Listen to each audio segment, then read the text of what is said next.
Hello art lovers and welcome to another video. If you're new here, my name is Lamda Mahrya and I'm a multidisciplinary artist living in Tempe, Arizona. So one of my goals for 2026 was produce at least one video a month in hopes that I can reacquaint myself with the video editing process. So while you won't get to see the finished result of my current project in this video, you will get a deeper look at how it evolves through time.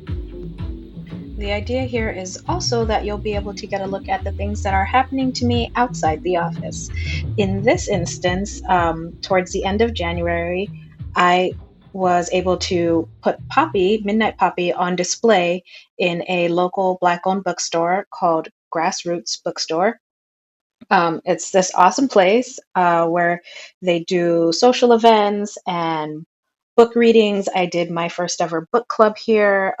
They host local artists here and even have a kids chess club. It's just a great place to get out, grab a snack or a drink, collaborate with people on like-minded interests, or just go and hang out and quietly read a book. And of course, every time we come, this kids section is Omi's favorite place. It's so vibrant and colorful. He loves stacking those little rainbow cushions. But it's a cute little neighborhood place. It's right next to the Metro line, so it's easy to get to, and you guys should definitely check it out if you're in the Phoenix area. Today is Friday the 13th. It is the season of love. And 2026 is the season of self-love for me. So we are working on a new project that I have been working on for quite some time. Let's see, get a little bit closer for you. Here, hopefully you can see that without too much glare. This is what we're working on right now. Me. This is what I'm working on right now. Slight hiccups with this project. So obviously I did this illustration quite some time ago. If you follow me on Instagram, you will have seen it there. I have been fiddling with it for a while. It was always meant to be a three-dimensional piece with a couple of moving elements. The dial in the back is supposed to rotate, and then there's a pendulum in the center that I wanted to swing. The issue that I'm running into is basically the clockwork piece that I'm using for this is not exactly, what's the word I'm looking for, consistent. It stops and starts, and it's difficult to make sure that the pendulum length that I'm receiving is the right length. I've realized since trying to print it out that the size that I originally had it was actually too small. It makes all the details of it too small to read. So I'm making it bigger, but that means I need a longer pendulum, which means I did need a different clockwork piece in order to make that move. There's also the matter of the dial that's supposed to spin in the back, and I was going to use a regular clock mechanism, but the weight of it is too heavy and it won't let it spin if I make it any bigger than it already is. So I'm thinking about using a mobile part, like a mobile motor for like a kid's crib, to turn the dial in the back. But I haven't quite figured out what kind of mechanism I'm going to use for the pendulum. So yeah, that's where we are. I'm still trying to figure things out. I've got some of the pieces printed. So this is the size of her, and this gives you any indication. I know that's not a lot of detail, but the size difference between before my original plan and how my plan has changed. And this was the initial clockwork piece that I was going to use, and it was supposed to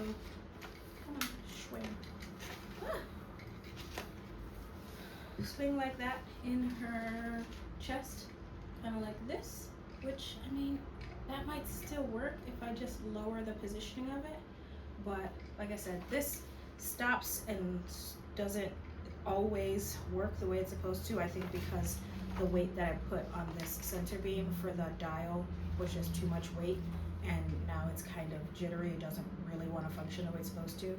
like I have a new battery in here and it's not really working at all. So I have some things that I need to figure out mechanically. There's also the matter of like shipping. When someone buys this, it has to be something that I can ship and it still work correctly and they don't have to fiddle with it a ton. So I'm wondering if I should nix the pendulum altogether and just make it a motorized dial that spins behind her. So that's where I'm at right now, and we'll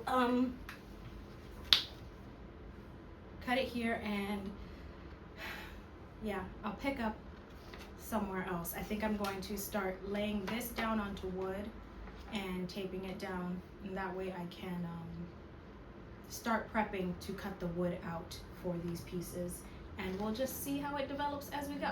Okay? See you guys soon. Bye.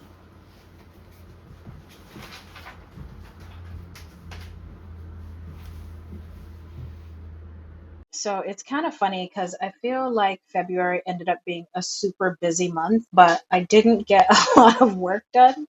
I spent like the first couple of weeks trying to figure out what I was doing with this project. And then we had Valentine's Day. We went to medieval times, and Omari loved it.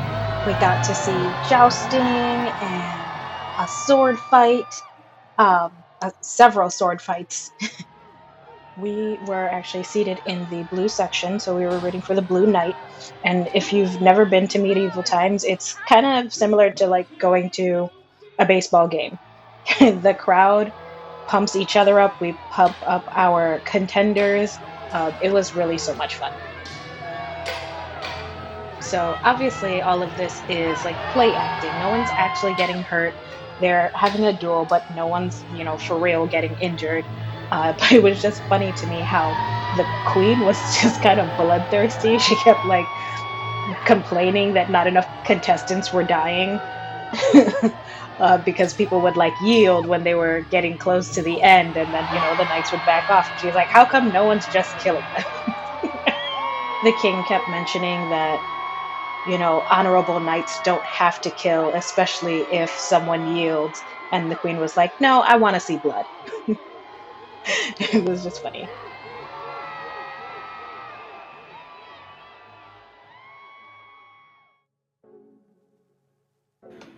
Okay, I think I finally have it figured out.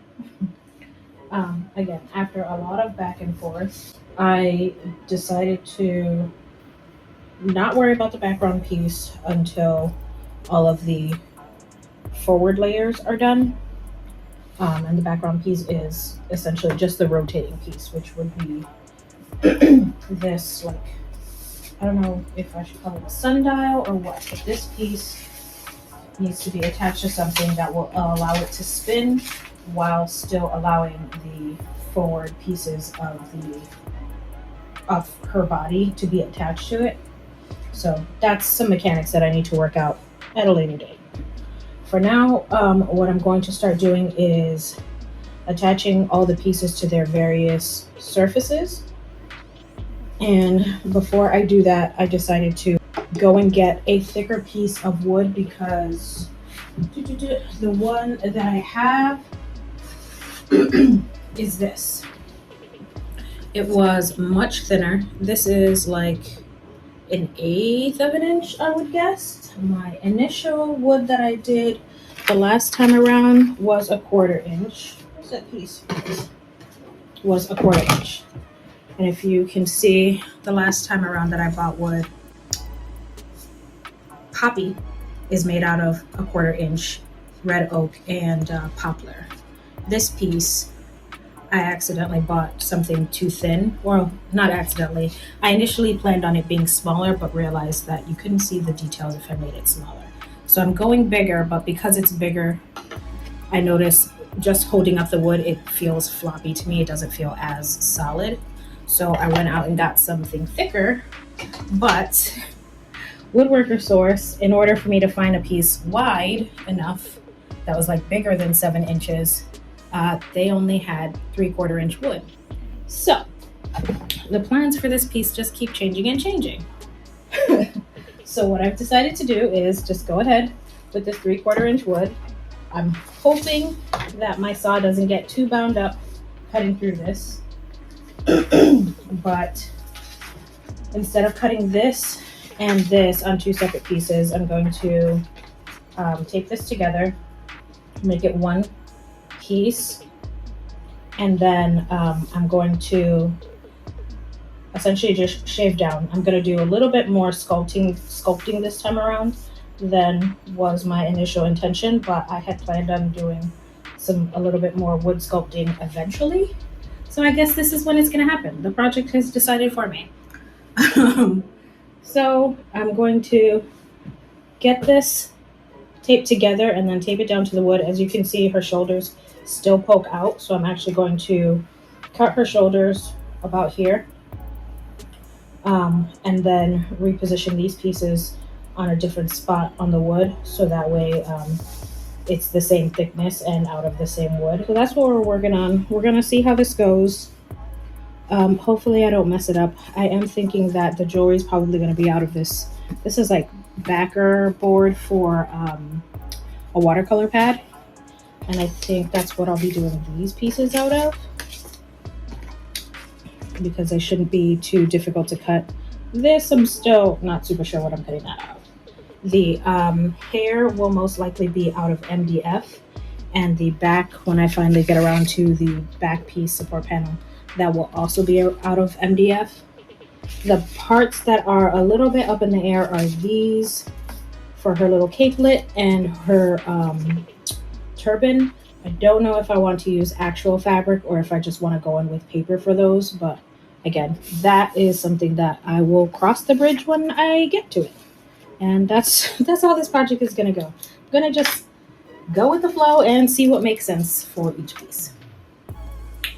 So again, what I'm doing here is essentially taking a few pieces that I plan to do in layers and gluing them together and then cutting the shoulders off so that way I can fit them all on the same thickness of board. And then I finally get around to prepping the wood so that I can start to cut things out. I believe I used an 80 grit piece of sandpaper for this, and I have my shop vac connected to my sander to reduce all the dust. It really is a lifesaver.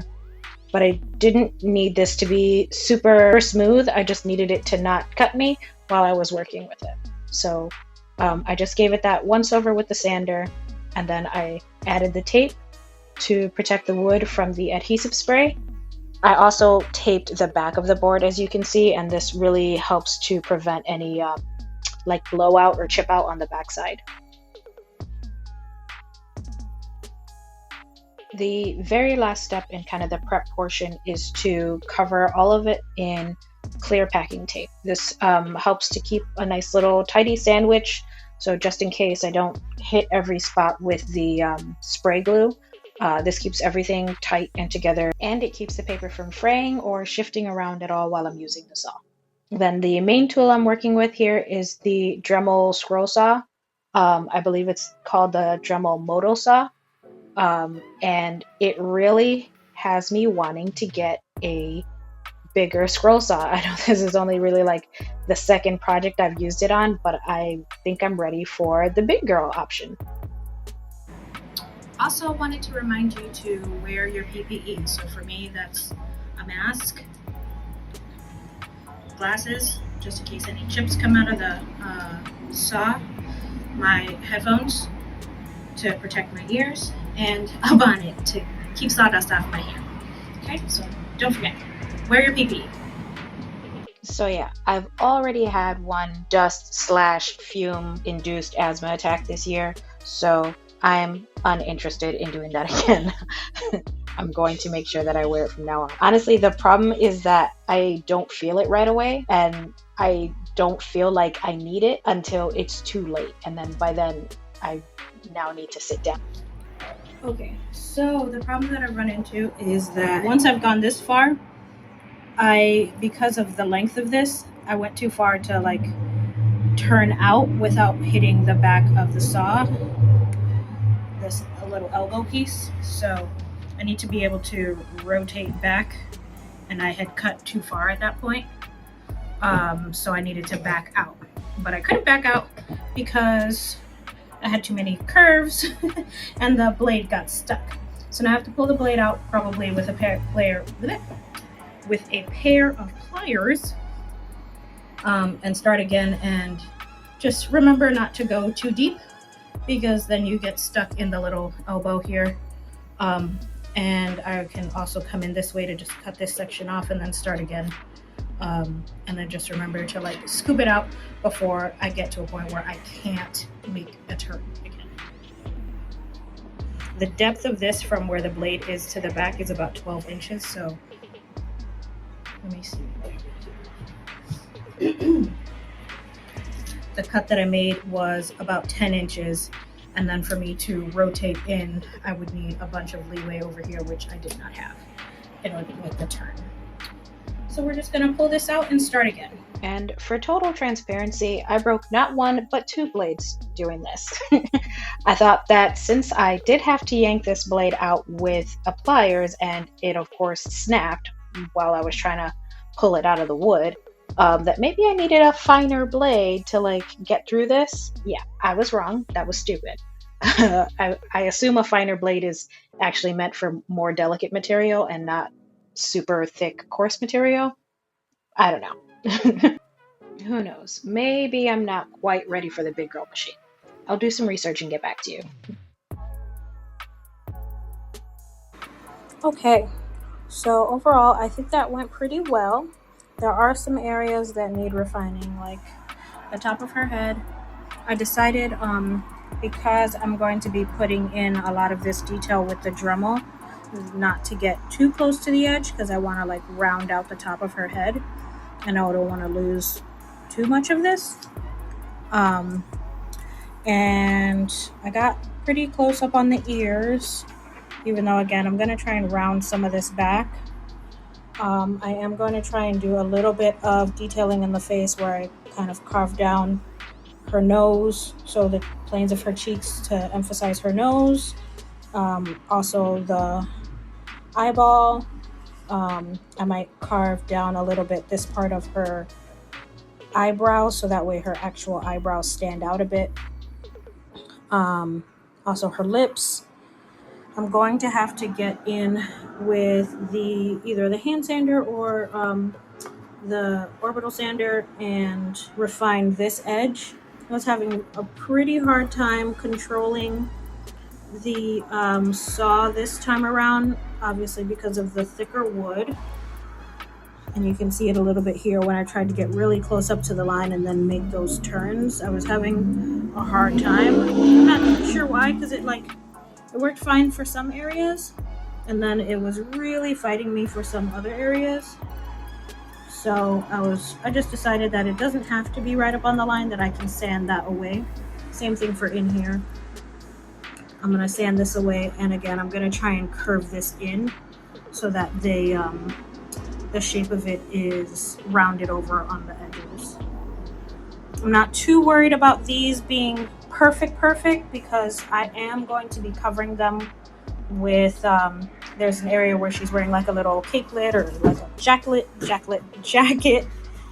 These pieces here, get over here, are going to be covering this general area.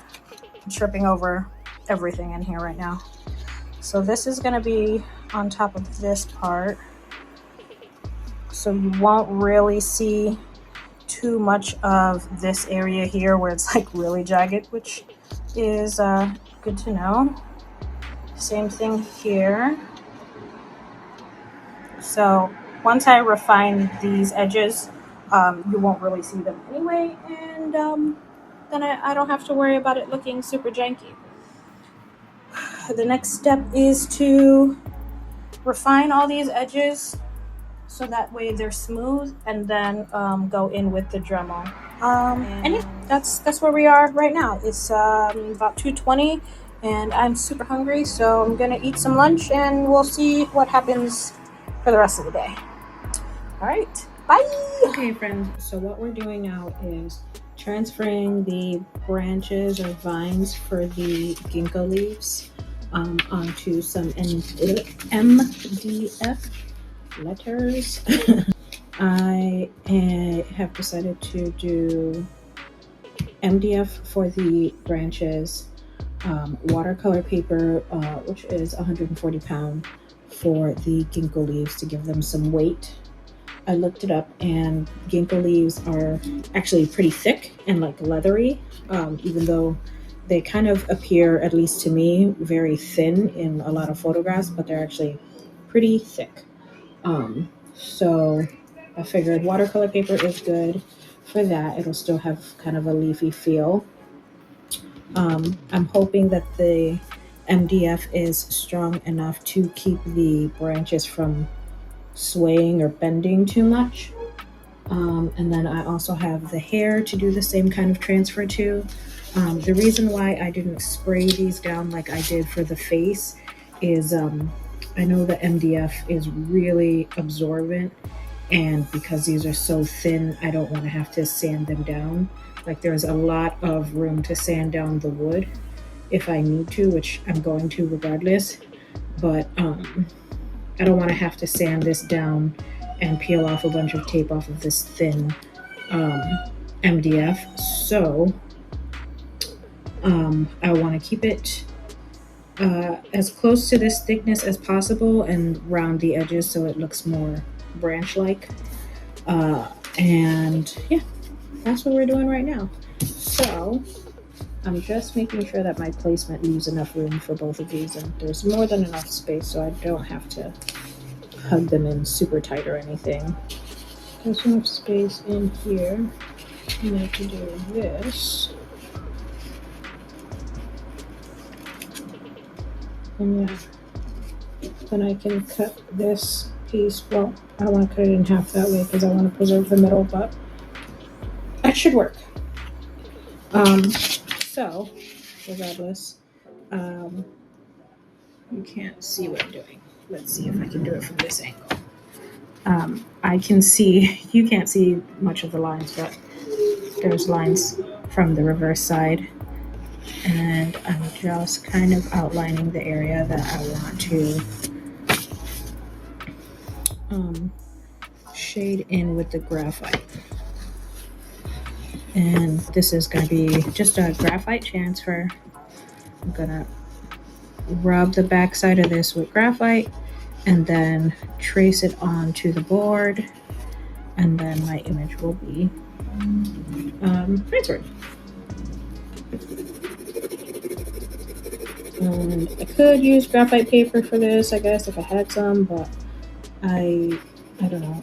I feel like then I end up with way more graphite on the panel than I want. Anytime I've ever done it, I'm very heavy-handed with a lot of what I do, so I end up putting my palm all over the paper, and then the graphite gets all over the surface of what I'm doing, gets all over my hands. So I like doing it this way because it really means that the graphite is only where it needs to be. And I have this chunky graphite pencil anyway, so it works. Then I just check it against the light to make sure that all the pieces that I want, all the areas that I want to be covered in graphite are covered. If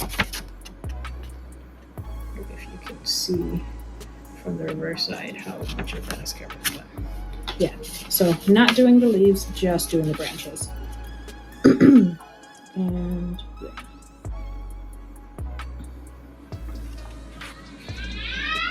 And I'm going to put that in there. And then I grab a little bit of tape so that it doesn't move while I'm transferring.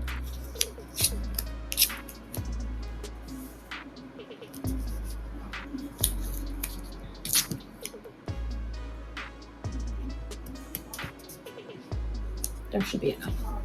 Doesn't need a lot. Then we take our fancy multicolor pen that I borrowed from my son's birthday present kit, or his gift bags that we gave away from his birthday. We had a few left over and I was very grateful. Pick your color and then you trace. I'm going to make the stem base a little bit longer because I want to make sure that I have room. Did I draw enough graphite down there? No, you didn't. Got to be very precise with what you're doing, Dingleberry. Okay. Let's move on. So look this up. Yeah. There. Now we draw our line. I'm extending the base of this so that way I have some room to glue it behind whatever thing is in front of it. I think this area where it cuts off is like right where her shoulder is, if I'm not mistaken. So I'm gonna make that a little bit longer. I'm also making them a little bit thicker than I initially drew them because, again, I don't want this to like break off or be too delicate. So I'm making them all a little bit chunkier to give them some strength.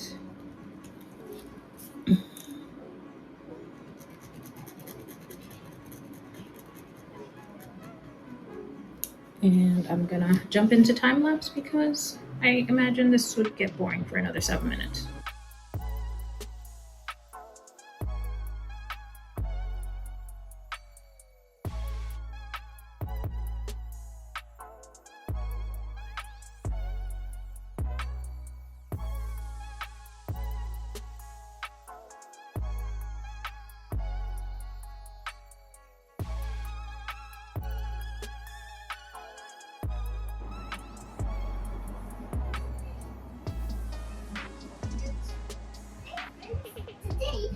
Meet the terrestrial planets. Mercury, Venus, Earth, Mars, Jupiter, Saturn, Uranus, Neptune. Wow! On this day, it was actually just me and Omari, and I knew I wouldn't quite have the bandwidth or attention span to do any detailed cuts. So I just cut away the bulk around all of the pieces so that I could leave the more detailed precision cuts for another day. And you'll see here that I kind of ran into the same problem that I did before. I underestimated how deep of a cut I would need to make. So I had to reverse out and then take the cut from another side, and even in some cases I decided to just snap the board in half. Since these pieces were 1/8 inch MDF, they were much easier to just kind of like rip away what I didn't need, as long as I made sure that I didn't cut off what I did. As I mentioned earlier, 2026 is my season of self-love, so I've been making efforts to take better care of my mental and physical health. And that means taking time out to meditate and exercise whenever possible. That usually means in the evening after the boy has gone to bed. But I am trying to be more conscious of what it means to take better care of myself. It may not quite seem like it, but this also means prioritizing family. This is when my son is making his very first memories that will probably last his entire life. And I want to make sure that I'm a part of it. I could go really deep in the grind and focus on business and try and push out weekly videos, but it's not where my heart lies right now. Right now, my heart lies in Put your foot down. Right? Preserving my mental health in a crazy world and making sure that my son finds the beauty in it when he can.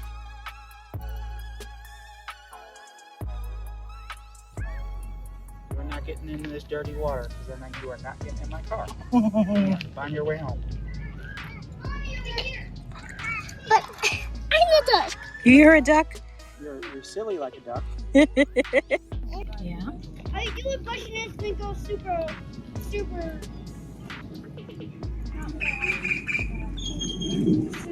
Ooh. The rock is gonna go Here, good luck.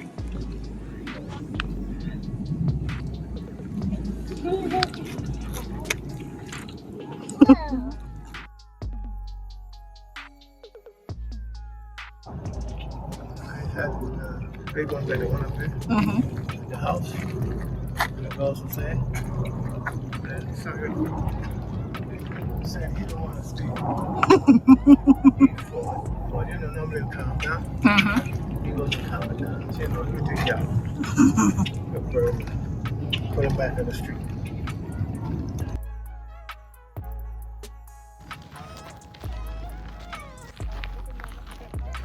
Hi, baby.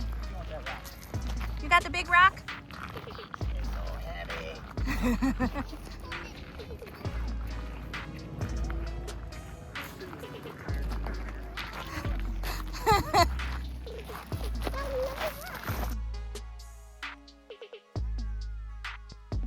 So as you saw, we had a nice little visit from Grandpa.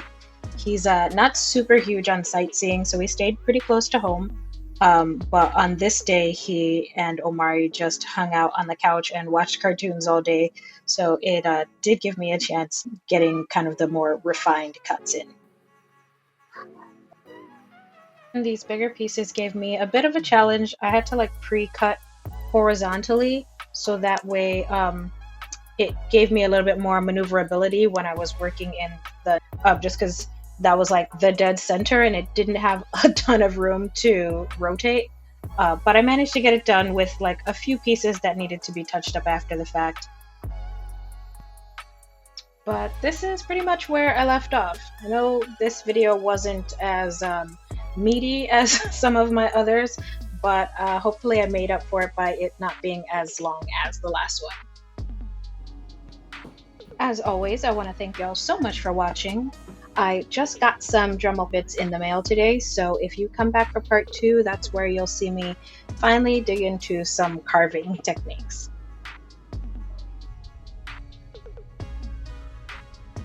Now, before I leave you, I just wanted to share one more adventure that we took in February to the Renaissance Fair. This was a first for me, just like our medieval times dinner. We had so much fun. This was really bigger than I expected, but as awesome as I had hoped, if that makes any sense. So many cool costumes. I saw characters from so much media that I recognized, and as expected, Omari had a smile that lasted all day long. So I'm actually going to leave you guys here to watch more of the fun. Thank you again for watching. I hope that you will join me for part 2 next month, and I hope you all have a magical day. Bye! Whoa!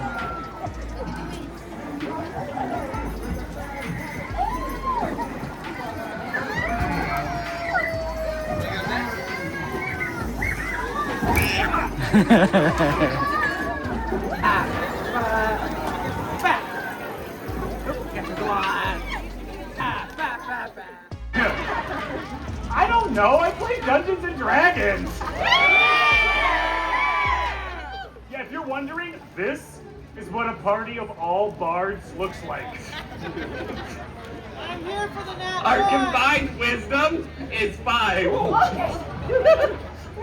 Plus became a 4. Ready. The final night. Get ready to make some.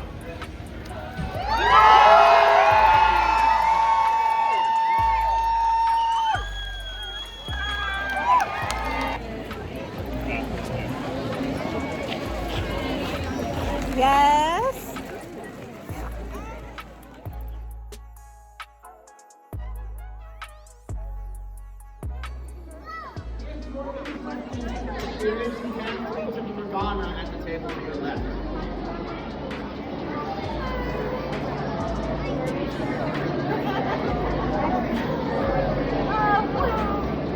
We have plenty of room right here in the center. Go ahead and step forward and fill the space, please.